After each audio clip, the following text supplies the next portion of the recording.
đang hỏi nó đang đi tìm chú đã mất của rồi chả biết ai cầm nó đang đi tìm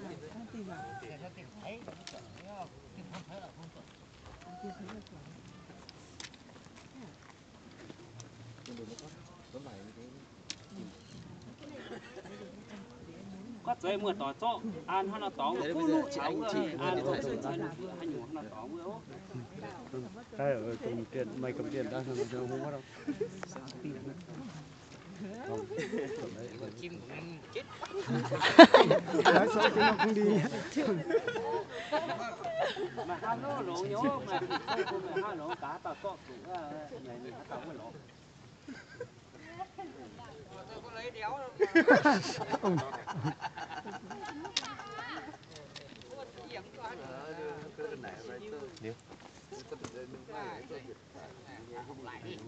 nó có con đánh cả chưa được học lại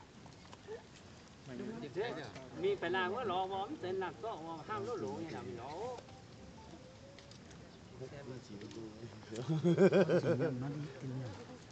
có chữ ý của nhạc gì nữa nó làm miền nó không, cái này không phải đâu. Cái này đi tìm của. Tìm của mất. Nếu mà ai mất cái gì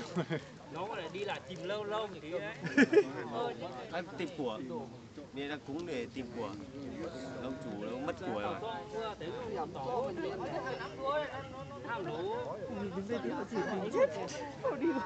sợ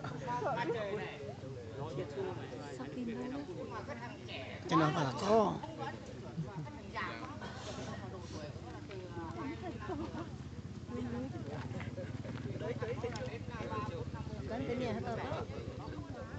ham lố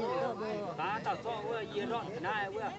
dưa tàu quá mà mình tàu quá lỗ ha đây lỗ phải là nó lỗ to miếng quay nó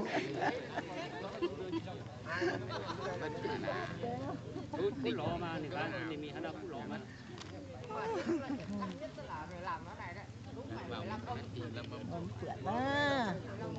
xưa đi khuyên cái gì mà cái này hả mới này gì tao tại ngày chắc dầm nhưng mà cái xì mò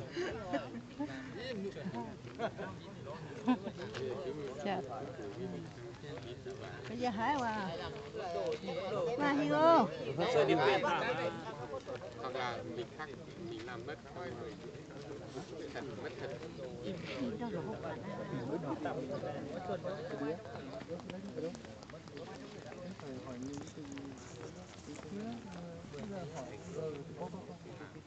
này chắc chưa hôm nay uống sai lỗ anh nhân gì đổ xe cho non thôi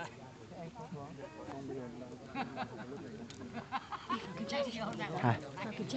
ôi nếu mà